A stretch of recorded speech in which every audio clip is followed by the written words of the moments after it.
سورۃ الفاتحہ جو ہے یہ نماز کا رکن ہے۔ عبادہ بن صامت رضی اللہ عنہ سے روایت ہے کہ رسول اللہ صلی اللہ علیہ وسلم نے فرمایا، جس شخص نے سورۃ فاتحہ نہیں پڑھی اس کی نماز ہی نہیں ہوئی۔ جس شخص نے سورۃ فاتحہ نہیں پڑھی اس کی نماز نہیں ہوئی، اور یہ صحیح بخاری کی روایت ہے۔ ایک اور روایت مسند احمد کی ہے۔ ابو ہریرہ رضی اللہ عنہ فرماتے ہیں کہ رسول اللہ صلی اللہ علیہ وسلم نے فرمایا، ہر وہ نماز جس میں سورۃ فاتحہ نہ پڑھی جائے وہ ناقص ہے، ناقص ہے، ناقص ہے، مکمل نہیں۔ امام کے علاوہ مقتدی کو بھی سورۃ فاتحہ پڑھنے کا حکم ہے۔ نبی صلی اللہ علیہ وسلم کے اصحاب میں سے ایک صحابی سے مروی ہے، کہتے ہیں کہ نبی صلی اللہ علیہ وسلم نے فرمایا، شاید تم لوگ امام کی قرات کے دوران قرات کرتے ہو، شاید تم لوگ امام کی قرات کے دوران قرات کرتے ہو۔ آپ نے 2 یا 3 مرتبہ یہ سوال دہرایا، یعنی جب امام پڑھتا تو لگتا تم بھی کچھ پڑھ رہے ہو۔ صحابہ نے عرض کیا، یا رسول اللہ واقعی ہم ایسا کرتے ہیں۔ آپ صلی اللہ علیہ وسلم نے فرمایا، پس ایسا نہ کیا کرو الا یہ کہ تم میں سے کوئی سورۃ فاتحہ پڑھے۔ ابو ہریرہ رضی اللہ عنہ سے روایت ہے، انہوں نے فرمایا، ہر نماز میں قرات کرنی چاہیے۔ پھر جن نمازوں میں رسول اللہ صلی اللہ علیہ وسلم نے ہمیں بآواز بلند سنایا، ہم ان میں تمہیں بآواز بلند سناتے ہیں، اور جن میں آپ نے ہم سے قرات کو پوشیدہ رکھا ان میں ہم بھی تم سے پوشیدہ رکھتے ہیں، اور اگر تو ام القرآن سے زیادہ قرات نہ کرے تو بھی کافی ہے، اور اگر زیادہ پڑھ لے تو بہتر ہے۔ اس کا مطلب کیا ہے؟ مثلا ظہر کی نماز امام صاحب پڑھا رہے ہیں، انہوں نے اللہ اکبر کی، اب آپ چاہیں تو چاہے چپ رہیں، چاہے آپ استفتاح کی دعا پڑھیں، لیکن سورۃ فاتحہ تو آپ کو لازمی پڑھنی ہے۔ اور اس کے علاوہ قرات، اگر قرآن کی کوئی سورت پڑھنا چاہتے تو پڑھ لیں، اگر نہیں پڑھ رہے تو بھی امام کی قرات جو ہے وہ آپ کو کافی ہو جائے گی، ٹھیک ہے۔ اسی طرح مثلا امام بلند آواز سے نماز پڑھا رہا ہے، جہری نماز ہے، اور اس میں جتنی دیر سکوت کرتا ہے، جہاں جہاں خاموش ہوتا ہے وہاں آپ اپنا پڑھ لیں، اور جب سورۃ فاتحہ بلند آواز سے پڑھے گا تو دل میں سورۃ فاتحہ پڑھ لیں، اور جب وہ کوئی اور سورت ملائے گا تو خاموشی اختیار کرے، یعنی یہ نہیں کہ وہ سبح اسم ربک الاعلی پڑھ رہا ہے اور آپ ساتھ پڑھنا شروع کر دیں، یہ نہیں کریں۔ اس وقت آپ کیا کریں؟ خاموشی سے اس کو سنیں۔ اسی طرح اگر امام نماز پڑھا رہا ہے اور آپ پہنچے ہیں ذرا دیر سے تو سبحانک اللہ وغیرہ نہیں پڑھے، ڈائریکٹ سورۃ فاتحہ شروع کریں تاکہ آپ کی پوری ہو اور آپ امام کے ساتھ رکوع پہ جا سکیں۔ اگر آپ نے قرات کا کچھ حصہ نہیں پایا تو کوئی بات نہیں، پھر بھی آپ کی وہ رکعت پوری ہو جائے گی۔ سورۃ الفاتحہ کی اہمیت اور فضیلت بہت دفعہ آپ نے پہلے بھی پڑھی ہوگی، صرف یاد دہانی اس لیے کرا دیتے ہیں کہ انسان اگر سورۃ الفاتحہ پر بھی توجہ کر لے نماز میں تو باقی نماز میں خشوع آ جاتا ہے۔ آپ یہ تجربہ کر کے دیکھیے، اگر آپ نے سورۃ الفاتحہ کو کیچ کر لیا نا کہ اس کو غور سے، توجہ سے ترجمے کے ساتھ پڑھ لیا، ترجمے کے ساتھ مرادی کے دل میں اس کا معنی دہرا رہے ہیں، تو آپ دیکھیں گے کہ آپ نماز میں ٹک جاتے ہیں، پھر نماز میں فوکس قائم ہو جاتا ہے۔ لیکن اگر شروع سے ہی دھیان نہیں جمع تو پھر بعد میں بھی دھیان جمانا مشکل ہوتا ہے۔ 7 مثانی کہا جاتا ہے سورۃ الفاتحہ کو، قرآن مجید میں آتا ہے، وَلَقَدْ آتَيْنَاكَ سَبْعًا مِّنَ الْمَثَانِي وَالْقُرْآنَ الْعَظِيمِ، بلا شبہ یقیناً ہم نے آپ کو بار بار دہرائی جانے والی 7 آیتیں اور بہت عظمت والا قرآن عطا کیا ہے۔ یعنی سورۃ الفاتحہ جو ہے سب سے زیادہ قرآن کا حصہ ہم نماز میں اسی کو دہراتے ہیں، یعنی اور کوئی قرآن کا حصہ اتنا نہیں پڑھا جاتا جتنی ریپیٹیشن سورۃ الفاتحہ کی ہوتی ہے، نماز کے اندر بھی اور نماز کے علاوہ بھی۔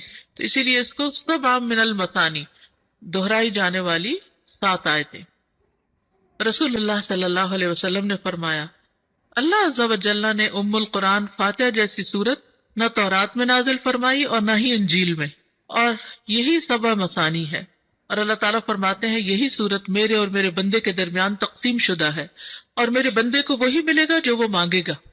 کیسے تقسیم شدہ ہے؟ بہت ہی خوبصورت حدیث ہے یہ۔ ابو ہریرہ نبی صلی اللہ علیہ وسلم سے روایت کرتے ہیں کہ آپ نے فرمایا، جس نے کوئی نماز پڑھی اور اس میں ام القرآن کی قرات نہ کی تو وہ ناقص ہے۔ 3 مرتبہ فرمایا، یعنی پوری ہی نہیں۔ ابو ہریرہ سے کہا گیا، ہم امام کے پیچھے ہوتے ہیں، انہوں نے کہا اس کو اپنے دل میں پڑھ لیا کرو، کیونکہ میں نے رسول اللہ صلی اللہ علیہ وسلم سے سنا، آپ فرما رہے تھے اللہ تعالیٰ نے فرمایا میں نے نماز اپنے اور اپنے بندے کے درمیان آدھی آدھی تقسیم کی ہے، اور یہاں نماز سے مراد کیا ہے؟ سورۃ الفاتحہ، اور میرے بندے نے جو مانگا وہ اس کے لیے ہے۔ اور اگر اوور آل اس کو لے تو نماز میں کچھ حصہ اللہ سبحانہ و تعالیٰ کی تسبیح ہے، حمد ہے، اور کچھ حصہ دعا ہے۔ نماز کا مطلب کیا ہے؟ دعا۔ تو نماز میں یا ہم دعائیں مانگ رہے ہوتے ہیں یا اللہ کی تعریف بیان کر رہے ہوتے ہیں، ٹھیک ہے؟ تو بندہ جب اللہ کی تعریف کر چکتا ہے اور پھر اپنے لیے دعا کرتا ہے تو وہ دعا قبول ہو جاتی ہے۔ جب بندہ الحمدللہ رب العالمین کہتا ہے تو اللہ تعالیٰ فرماتا ہے میرے بندے نے میری تعریف کی۔ جب وہ الرحمن الرحیم کہتا ہے تو اللہ تعالیٰ فرماتا ہے میرے بندے نے میری ثنا بیان کی۔ جب وہ مالک یوم الدین کہتا ہے تو اللہ تعالیٰ فرماتا ہے میرے بندے نے میری بزرگی بیان کی، یا فرماتا ہے میرے بندے نے اپنے معاملات میرے سپرد کر دیے۔ پھر جب وہ ایاک نعبد و ایاک نستعین کہتا ہے تو اللہ تعالیٰ فرماتا ہے یہ میرے اور میرے بندے کے درمیان ہے، اور میرے بندے نے جو مانگا وہ اس کا ہے۔ اور جب اہدنا الصراط المستقیم صراط الذین انعمت علیہم غیر المغضوب علیہم ولا الضالین کہتا ہے تو اللہ فرماتا ہے یہ میرے بندے کا ہے اور میرے بندے کے لیے ہے جو اس نے مانگا۔ پھر ہدایت کیسے نہیں ملے گی؟ انشاءاللہ ہدایت ملے گی، کیونکہ اللہ نے وعدہ کر لیا۔ اب آپ دیکھیے اگر ہم نے اللہ کی تعریف کی اور ہمیں سمجھ نہیں آئی ہم نے کیا کیا، ایسے ہی بس تعریف کر گئے اور دعا مانگتے وقت ہم تھوڑے سے متوجہ ہو گئے، تو پھر ہم کیا کر رہے ہیں؟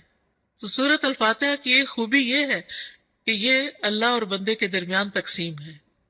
سفیان کہتے ہیں مجھے یہ روایت علاء ابن عبد الرحمن بن یعقوب نے سنائی، میں ان کے پاس گیا، وہ گھر میں بیمار تھے، میں نے ان سے اس حدیث کے بارے میں سوال کیا اور انہوں نے مجھے یہ سنائی۔ اب سورۃ الفاتحہ کی قراءت کا طریقہ کیا ہے، کیسے پڑھی جائے؟ ایک ایک آیت کو وقف کر کے پڑھنا۔ ام سلمہ سے مروی ہے کہ ان سے رسول اللہ صلی اللہ علیہ وسلم کی قراءت کے متعلق پوچھا گیا تو انہوں نے فرمایا کہ آپ ایک ایک آیت کو وقف کر کر کے پڑھتے تھے۔ پھر انہوں نے سورۃ الفاتحہ کی پہلی 3 آیات کو توڑ توڑ کر پڑھا، یعنی توڑ توڑ کے یعنی کہ آیت بیچ میں توڑ دی، بلکہ ہر آیت پہ وقف کیا۔ بسم اللہ الرحمن الرحیم، الحمد للہ رب العالمین، الرحمن الرحیم، مالک یوم الدین۔ اور پھر کہتی ہیں کان یقطع قراءتہ آیتن آیتن، کہ نبی صلی اللہ علیہ وسلم ایک ایک آیت کو وقف کر کے پڑھتے تھے۔ پھر آپ صلی اللہ علیہ وسلم الفاتحہ پڑھتے، آپ اس کی ایک ایک آیت الگ الگ کر کے پڑھتے، بسم اللہ الرحمن الرحیم پڑھتے، پھر رک جاتے، پھر الحمدللہ پڑھتے، اور پھر باقی بھی اسی طرح آخر تک۔ اسی طرح آپ کی تمام قرات تھی۔ آپ آیات کے اختتام پر رک جاتے اور ایک آیت کو دوسری سے ملا کر نہیں پڑھتے۔ حضرت عبداللہ بن عباس فرماتے ہیں کہ ایک دن جبریل علیہ السلام رسول اللہ صلی اللہ علیہ وسلم کے پاس بیٹھے ہوئے تھے، کیونکہ یہ آپ کو معلوم ہے نا کہ جب وہ وحی لاتے تھے تو آپ کے پاس بیٹھتے تھے، کہ انہوں نے اپنے اوپر ایک زوردار آواز سنی۔ انہوں نے اپنا سر اٹھایا، پھر فرمایا یہ آسمان کا ایک دروازہ ہے جو آج سے پہلے کبھی نہیں کھلا۔ پھر فرمایا یہ ایک فرشتہ ہے جو آج سے پہلے زمین پر کبھی نہیں اترا۔ پھر اس فرشتے نے آپ صلی اللہ علیہ وسلم کو سلام کیا اور 2 نوروں کی خوشخبری دی اور کہا یہ 2 نور آپ ہی کو دیے جا رہے ہیں، آپ سے پہلے کسی نبی کو نہیں دیے گئے، ایک سورۃ الفاتحہ اور دوسرا سورۃ البقرہ کی آخری 2 آیات۔ آپ جب کبھی ان دونوں میں سے کوئی کلمہ تلاوت کریں، یعنی سورۃ فاتحہ پڑھیں یا سورۃ البقرہ کی آخری آیات پڑھیں، تو آپ کو طلب کردہ چیز ضرور عطا کی جائے گی، یعنی اس کے بعد دعا قبول ہوتی ہے۔ صحیح مسلم کی روایت ہے۔ اس سے پتہ چلتا ہے کہ سورۃ الفاتحہ کتنی عظیم سورت ہے اور اس کا پڑھنا کتنا بابرکت ہے، اور اللہ سبحانہ وتعالیٰ نے رسول اللہ صلی اللہ علیہ وسلم پر خاص انعام فرمایا اور آپ کو یہ سورت عطا فرمائی۔ قرآن پاک میں آتا ہے وَلَقَدْ آتَيْنَاكَ سَبْعًا مِّنَ الْمَثَانِي وَالْقُرْآنِ الْعَظِيمِ، کہ ہم نے آپ کو 7 بار بار دہرائی جانے والی آیات عطا کی ہیں، اور اس سے مراد سورۃ الفاتحہ ہی ہے۔ ایک اور حدیث ہے جو بخاری کی ہے، آپ صلی اللہ علیہ وسلم